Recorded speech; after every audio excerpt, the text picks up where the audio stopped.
Ang inaabangan ng lahat, congratulations sa Gilas Pilipinas dahil pasok na sila sa 2025 FIBA Asia Cup matapos talunin ang koponan ng Hong Kong sa kanilang Window 2 game sa Mall of Asia Arena kagabi. Ang mga detalye sa ulat ni teammate Rafael Banderal.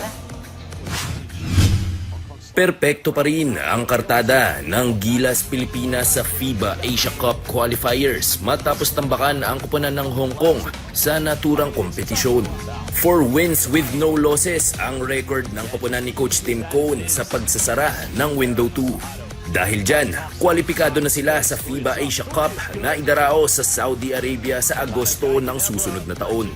Nagpasiklab ang isa sa mga nakababatang miyembro ng pambansang koponan na si Carl Tamayo. Nagposte ng 16 points at 6 rebounds si Tamayo upang pangunahan ng Gilas sa 93-54 na panalo. I think our veterans always talk to us to be confident every time we step on the floor. You know, we had a chance to play, but we tried to put our talent in the system of Coach Tim, which we're trying, and I think I just took some shots that I made. I'm just very happy for it. Samantala, kahit napakalaki ng kalamangan ng Gilas sa panalong ito, may ilang fans pa rin na nadismaya. Yan ay dahil hindi nakapaglaro si star forward Dwight Ramos. Sa fourth quarter, "We want Dwight" ang sigaw ng mga Gilas fans na nasa loob ng arena. Kaya lang, gusto niya mang paglaruin si St. Dwight, paliwanag ni Coach Tim. There was a fan in the front row along the basket, and I told him he was injured. I can't play him, and he still kept saying, "We want Dwight.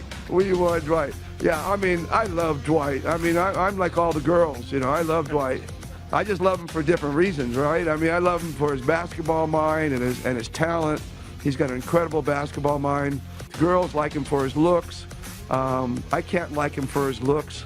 So, but I like him. I mean, I love him for his brain and basketball brain. And Sa ngayon, maghihiwa-hiwalay muna ang mga miyembro ng Gilas para maglaro sa kani-kanilang mother teams. Pero muli silang magsasama-sama sa pag-arangkada ng aksyon sa Window 3 ng FIBA Asia Cup qualifiers sa Pebrero ng susunod na taon.